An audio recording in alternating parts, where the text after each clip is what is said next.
Boa noite a todos. Boa noite. Um pouquinho mais de ânimo, gente. Estamos numa casa espírita, ninguém aqui não é velório. Vamos lá. Boa noite. Boa noite. Isso, coisa boa. Vou pedir 5 minutos primeiro para o Rui. Eu fiz a última palestra dessa casa aqui o ano passado, no final do ano. E só estou voltando agora porque tive alguns problemas, pneumonia, coisa de gente jovem. E estou voltando agora para recomeçar os meus trabalhos com vocês. Graças a Deus, que não fui eu. Aí eu pergunto, como é que vocês foram de festas? Natal, Réveillon? Ganharam muitos presentinhos no Natal? Eu ganhei peso. Bastante. Vamos fazer uma pesquisa aqui. Quem tinha árvore de Natal montada em casa? Nossa, quanta gente. Quem tinha presépio? Perdeu, hein? Gente, Natal é Papai do Céu, não é Papai Noel. Vamos fazer assim, trocar o ano que vem o Papai Noel por um presépio na sala, para o teu neto ou teu filho, uma criança passar do lado e falar, vovô, papai, o que é isso? E te dar abertura para você explicar o que é o Natal. Bora fazer isso? Muito bem, Natal já foi, Réveillon, como é que foram? Pularam ondinha, comeram lentilha, usaram aquela cueca dourada para ganhar na Mega, calcinha vermelha para arrumar namorado, não é assim? Eu afundei o colchão. Afundou o colchão? E a vida mudou? Não, né? É a prova que se a gente não mudar, não adianta nada. Lentilha, pular ondinha, usar branco. A única coisa que acontece para você quando você usa branco é a conta no cartão de crédito. Você vai pegar em 3 vezes aquela bermuda, aquele vestido branco aí, é isso que você vai conseguir. Porque se você não mudar como gente, nada vai mudar na sua vida. Muito bem, agora vamos fazer o que eu vim fazer aqui. Hoje eu vou fazer uma palestra que metade daqui vai sair me adorando e metade daqui vai sair me odiando. Porque eu vou mexer com todo mundo, inclusive com os trabalhadores da casa. Eu vou mexer com muita gente. Eu quero que vocês prestem muito bem atenção no que eu vou falar. Primeiro eu vou contar uma história. Eu vou falar sobre isso aqui, ó. Preconceito. Não adianta você virar para mim e falar, Mauro, eu não sou preconceituoso. Eu vou provar para você que você é. Então eu vou contar a história desse cara aqui, ó. André sempre soube que ser espírita em certos ambientes exigia mais silêncio que palavras. Ao chegar à nova cidade para exercer sua nova profissão, percebeu rapidamente olhares atravessados, os comentários sussurrados e a distância disfarçada de cordialidade. Não falava de sua fé, mas a vivia. Ainda assim, isso parecia incomodar muita gente. O preconceito não veio em forma de ataque direto, mas de exclusão. Convites que não chegavam, projetos rejeitados, julgamentos velados. André sentia por vezes o peso da solidão.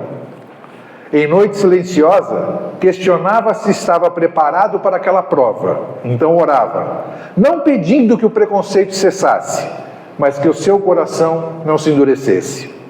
Recordava-se dos ensinamentos espíritas que o tanto sustentavam. Somos todos espíritos em processo de evolução, aprendendo, errando e reparando. O outro não é inimigo, era o irmão em outro ponto de vista. O momento decisivo veio quando alguém que o rejeitava precisou de ajuda. Sem hesitar, André o acolheu, ouviu e o amparou. Não falou de reencarnação, nem de leis morais. Falou de esperança e de amor, de confiança na justiça divina. Fez aquilo que o Espiritismo nos ensina. Praticou a caridade moral. Foi nesse gesto silencioso que muitos começaram a enxergar além do rótulo espírita. Perceberam que a verdadeira fé não se impõe, ela se revela. André compreendeu então que o preconceito religioso não se dissolve com debates, mas com exemplos, e que cada dor vivida com resignação e amor é uma semente de luz lançada no caminho do outro. Porque, no fim, como nos ensina a nossa doutrina, o progresso espiritual começa dentro de nós e se manifesta no amor ao próximo. E hoje eu vou falar com vocês sobre o preconceito religioso. Quero que vocês prestem muita atenção e cada um tente se colocar exatamente no que eu vou falar para vocês. Fora da caridade não há salvação, já disse Allan Kardec. Essa frase, tantas vezes repetida, ainda ecoa como um chamado profundo à nossa consciência. Ela não foi escrita para adornar quadros, nem para ser repetida mecanicamente em discursos confortáveis. Ela foi escrita para nos incomodar, para nos desinstalar, para nos obrigar a olhar para dentro. Hoje, não estamos aqui para alimentar o ego espiritual, nem para afirmar o quanto sabemos, estudamos ou compreendemos os mecanismos da vida espiritual. Este não é um encontro para exaltação pessoal, nem para aplausos silenciosos de vaidade. Hoje, aqui, o encontro é outro. Hoje é o chamado para o desconforto necessário. Olha que legal. Colocar todo mundo no seu desconforto. Aquele que acorda a alma, rasga as ilusões do orgulho e nos retira do lugar confortável da falsa superioridade moral. É um convite para sentarmos na cadeira da consciência e olharmos para o espelho da alma, sem maquiagem, sem justificativas e sem as máscaras elaboradas daquilo que gostamos de aparecer, mas ainda não somos. Não é fácil fazer esse movimento. Exige coragem e exige humildade. Exige um amor que ainda estamos aprendendo a viver. Exige conhecer que, mesmo falando do amor, ainda o julgamos. Que mesmo estudando a caridade, ainda excluímos. E que mesmo defendendo a fraternidade, ainda criamos fronteiras invisíveis entre nós e os outros. O preconceito religioso não mora apenas nas guerras declaradas, nos discursos de ódio explícitos e nas perseguições escancaradas que a história registra.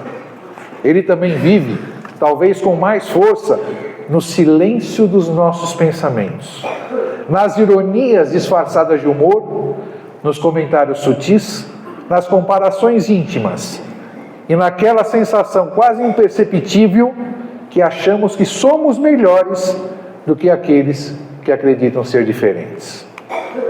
Quantas vezes, apenas essa semana, você olhou para alguém de outra religião com um sorriso de condescendência? Não aquele sorriso aberto, social, educado, mas o sorriso interno, silencioso, que julga. Um sorriso que diz sem palavras: ele ainda não chegou onde eu cheguei.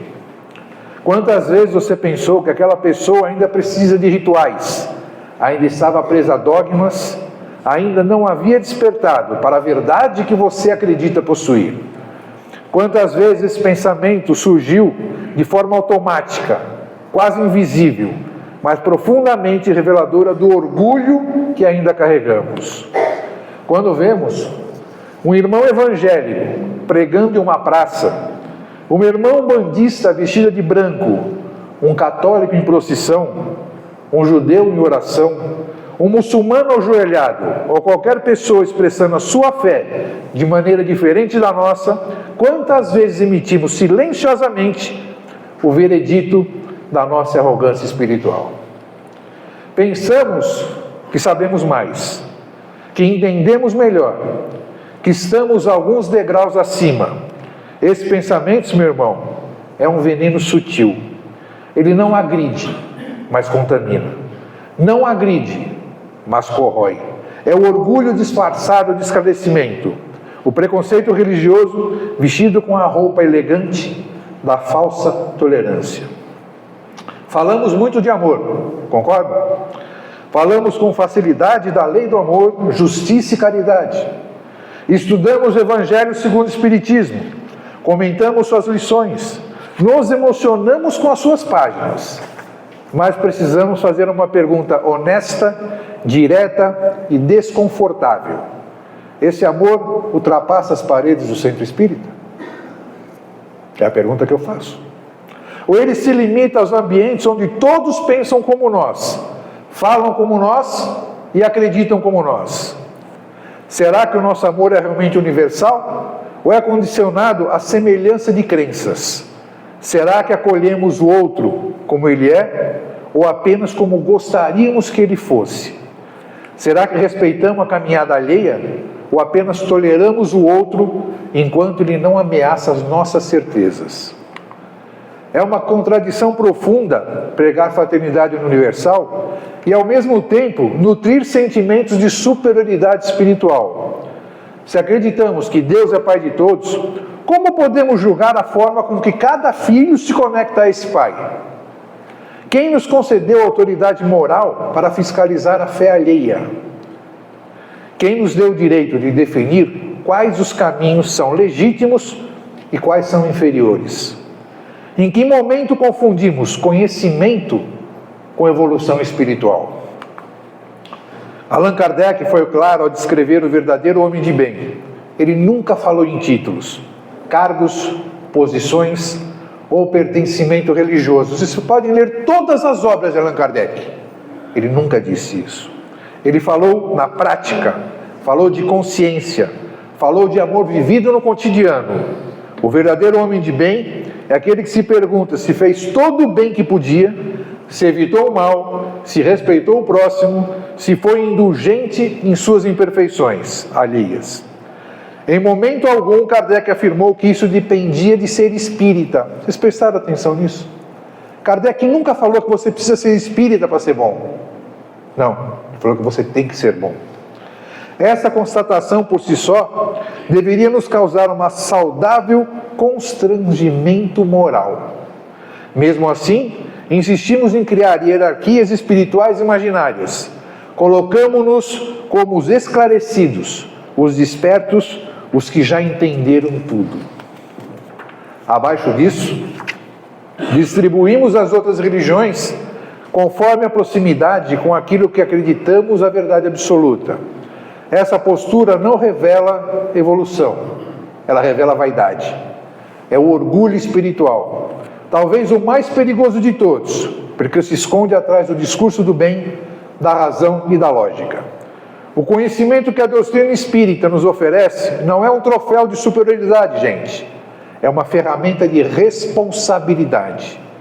Saber sobre reencarnação não nos torna melhores que o irmão que acredita na ressurreição da carne.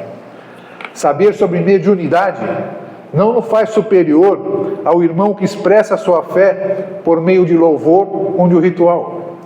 Saber apenas mais amplia nossa responsabilidade diante da vida, porque seremos cobrados pelo uso que fizemos do nosso conhecimento. Vocês podem ter certeza disso.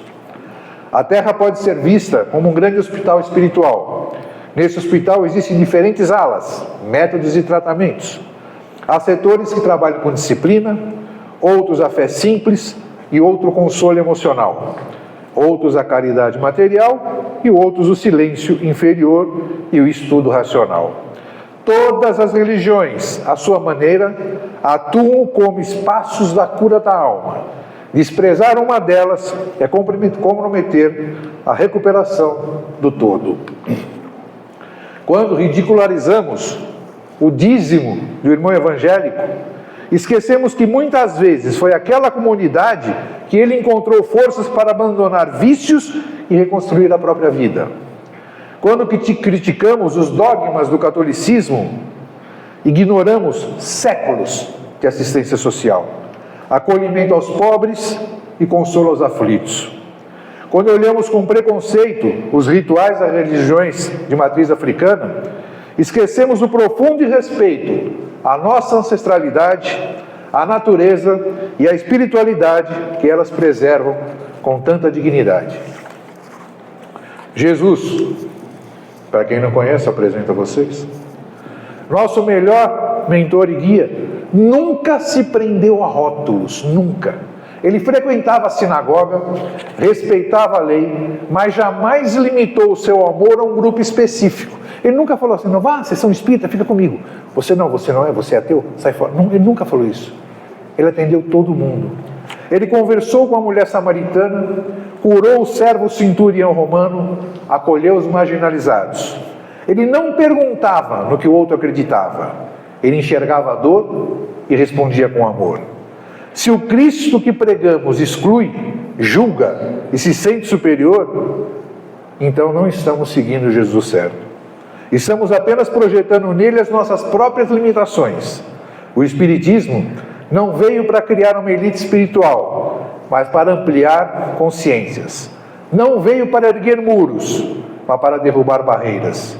Não veio para dividir, veio apenas para unir. Benevolência para com todos, indulgência para as imperfeições alheias, perdão a todas as ofensas. Essas palavras não são enfeites poéticos do Evangelho, são critérios de avaliação da nossa evolução. Onde está a benevolência quando fazemos piada sobre a fé do outro? Cadê a benevolência?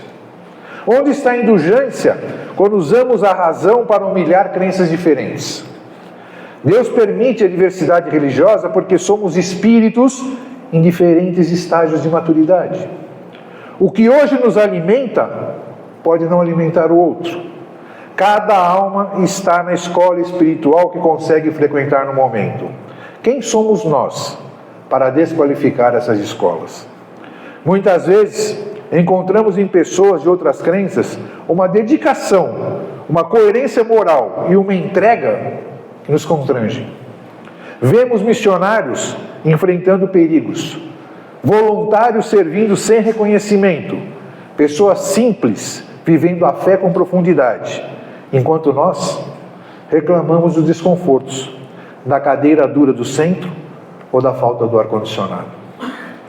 Isso deveria nos levar a uma reflexão honesta e humilde. Imagine agora, todos nós aqui, se você desencarnar hoje, pensou que legal? Imagine que seja recebido por um mentor de outra tradição religiosa, igualmente amoroso, igualmente comprometido com o bem. Então você chega lá em cima, em vez de estar lá São Jorge para receber, está o Exu Guardião. O que você vai fazer? Você aceitaria o amparo sem resistência? Ou perguntaria incomodado, onde está o meu mentor? Se essa imagem te incomoda, ainda há preconceito a ser curado dentro de você. No mundo espiritual não importam rótulos religiosos, importam vibrações, sintonia e amor vivido. A psicosfera não reconhece títulos, apenas sentimentos. A fé verdadeira precisa ser fraterna. O preconceito religioso é a chaga que retarda o progresso da humanidade. Nós, espíritas, temos responsabilidade redobrada, gente. Não para provar que sabemos mais, mas para demonstrar que amamos mais. A verdade divina é um diamante de múltiplas facetas, e o Espiritismo é uma delas, bela e luminosa, mas não é a única. Recusar-se a reconhecer o brilho das outras é permanecer nas sombras do egoísmo. Diante do Pai Maior, não seremos perguntados sobre qual é a religião que você frequentava. Você não vai chegar lá em cima e falar assim, você era espírita? Você era evangélico? Você era católico? Não, ninguém vai te perguntar isso. Vão te perguntar qual amor você espalhou. Não nos será cobrado quantos livros lemos, quantas feridas ajudamos a curar. Isso sim eles vão perguntar. Saber não é sinônimo de ser. A luz que recebemos não é troféu, é responsabilidade. A doutrina espírita jamais se propôs a ser um clube de eleitos. Kardec foi claro ao afirmar que o Espiritismo não cria privilégio nem castas espirituais. Ele esclarece, consola e orienta, mas jamais autoriza a arrogância. Se usamos o Espiritismo para nos sentirmos superiores, então não compreendemos, apenas o estudamos superficialmente. A verdadeira grandeza espiritual se revela na capacidade de reconhecer o valor onde vimos o erro. Ela se manifesta quando conseguimos respeitar processos diferentes que os nossos, compreendendo que Deus trabalha com muitas frentes com múltiplas ferramentas, alcançando corações de diversas formas. Amar o próximo não é amar quem concorda conosco. Isso é afinidade, não é amor. Amar o próximo é respeitar quem discorda, acolher quem é diferente, compreender quem pensa de outra forma. O amor cristão é ativo, exigente e profundamente transformador. Se realmente todos nós aqui, acreditamos na reencarnação, precisamos aceitar que já estivemos em muitas crenças diferentes. Já pararam para pensar nisso? Que hoje vocês somos espíritas? Ou estamos espíritas? Em outras encarnações. Será que nós já fomos budistas, evangélicos, ateus, crentes? Hoje nós estamos aqui, em vidas passadas. Já pararam para pensar nisso? Já fomos hoje, ou melhor, já fomos aqueles que hoje nós julgamos. Já defendemos dogmas que hoje criticamos. O que nos autoriza a desprezar o caminho do outro? Se ele pode ser apenas um reflexo do nosso próprio passado espiritual. O Espiritismo nos convida à reforma íntima. E essa reforma começa exatamente onde menos gostamos de olhar. Nas nossas certezas cristalizadas, nas nossas convicções absolutas, nas nossas resistências emocionais. Nenhuma fé que promove transformação moral sincera pode ser considerada inferior. Religiões deveriam unir, gente, nunca separar. O Espiritismo precisa ser uma ponte, nunca um muro. Abraço, nunca julgamento. Serviço, nunca pedestal. Como todo mundo conhece, fora da caridade não há salvação. Porque não há conhecimento que substitua a bondade, nem fé que compense a ausência de respeito. Está aqui, ó. Que possamos rever as nossas atitudes, pensamentos e palavras. Que possamos abandonar a ilusão da superioridade e abraçar realmente a fraternidade. Que o Espiritismo seja em nós fonte de humildade, nunca de arrogância. Instrumento de união, nunca de separação. Que no final da jornada possamos perceber que crescemos não porque nos sentimos melhores, mas porque aprendemos a amar mais. Esse é o sentimento que eu trago hoje a todos nós, na esperança de que possamos realmente ser espírita e não apenas estar espíritas. Para um bom entendedor, um pingo é letra. Isso é a verdade. E eu vou provar para vocês com um textinho simples aqui, que acho que vai colocar todo mundo no seu lugarzinho. Alguém sabe o que Jesus veio fazer na Terra? Veja, Jesus não veio até a Terra para fundar uma religião. Sabiam disso? Ele fundou alguma religião? Alguém sabe disso? O que ele realmente veio fazer na Terra foi isso. Seus primeiros seguidores chamavam isso de o caminho. Jesus era o caminho. Ele não era uma religião. Não uma doutrina, mas uma direção. Ele veio mostrar o caminho. Ele não veio dizer para que você siga uma determinada religião. O que significa que eles estavam seguindo era um caminho. E uma das coisas mais radicais que Jesus disse foi: o reino dos céus está dentro de vocês. Não está numa religião. Não mais tarde, mas depois da morte, mas aqui e agora. O que ele estava apontando não era para a adoração de uma pessoa ou de um culto específico, mas para o reconhecimento de uma presença, Deus. Uma relação que respirava viva por seu Pai, não por medo, mas com consciência. Após sua morte, no entanto, instituições se formaram depois que ele faleceu. Várias instituições se formaram. E as instituições, por natureza, buscam o quê? Controle. Controle da população.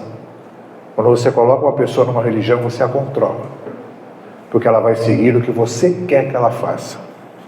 Então a mensagem foi sutilmente mudada para: você é um com Deus, para Deus é separado e você merece o seu caminho de volta. Mas o convite original permanece inalterado. Quando você vai além do dogma e ouve profundamente, você nunca foi feito para seguir uma religião. Vocês sabiam disso? Você foi convidado para acordar, para receber o divino que você procura, e tem vivido silenciosamente dentro de você todo esse tempo. Então procure o seu divino. É simples assim. Aí a pessoa fala: poxa, Mauro, hoje foi uma palestra brava, né? Por quê? Por que eu resolvi falar sobre o preconceito religioso? Há um mês e pouco atrás, numa sinagoga, explodiram uma sinagoga, não lembro onde foi. Em São Paulo, um grupo de jovens colocou fogo numa tenda de umbanda. E agora, para ajudar no carnaval, colocaram uma escola de samba, ridicularizando a família cristã. E eu estava numa fila, um dia desse, tinha um casal atrás de mim comentando sobre isso, e a gente fica ligado, né? E a moça falou: ainda bem que eu sou espírita. Eles fizeram colocaram lá na escola de samba, falando sobre a Bíblia, sobre a família cristã. Ainda bem que eu sou espírita. Eu falei, me deu vontade de virar para ela e falar: então você não é cristã? Você não crê em Cristo? Você crê em quem então, minha filha? Gente, todos nós aqui somos cristãos. Todos. Porque nós acreditamos em Cristo. E nós vivemos em Cristo. Então eu peço, vamos descer desse pedestal do preconceito aqui. Vamos começar uma vida diferente a partir de hoje. Tá bom? Para encerrar, eu vou fazer aquele Pai Nosso que eu sempre faço, que eu leio uma frase e vocês falam Pai Nosso, que vocês tanto conhecem. Podem falar em voz alta, não tem problema, eu não vou chamar ninguém aqui para fazer, para me ajudar, não, fica tranquilo. Então vamos lá. Quando deixamos Deus ocupar o nosso coração em primeiro lugar, é maravilhoso dizer Pai Nosso. Quando os bens materiais são colocados nos seus devidos lugares, podemos dizer sem medo que estais no céu. Quando entendemos que servir a Deus é o que dá sentido à nossa vida, dizemos com alegria: santificado seja o vosso nome. Quando entendemos que o reino do amor começa dentro de nós, dizemos com toda a força: e venha a nós o vosso reino. Quando sentimos que cumprir a vossa vontade é a verdadeira felicidade, pedimos sempre, todas as noites: seja feita a vossa vontade, assim na terra como no céu. Quando entendemos que o significado que o pão da vida é o corpo e o sangue de Jesus, que nasceu no Natal, nós pedimos sempre com muita fé: o pão nosso de cada dia nos dai hoje. Quando experimentamos a cura, gente, através do perdão, gritamos para todos ouvirem: perdoai-nos as nossas ofensas, assim como perdoamos a quem nos tem ofendido. Quando entendemos que somos realmente fracos, porque somos fracos, pedimos de todo o coração: e não nos deixeis cair em novas tentações, que as velhas nós já conhecemos. Quando percebemos que o mal pode arruinar a nossa vida, clamamos: mas livrai-nos do mal. Quando acolhemos Teu Filho Santo, que nasce no meio de nós, podemos dizer com plenitude: amém. Abra seu coração para receber Jesus com amor, fé e esperança, deixando Jesus ocupar, gente, sempre o primeiro lugar na sua vida. Desejo uma excelente semana a todos, um lindo fim de semana, e muito obrigado pela oportunidade.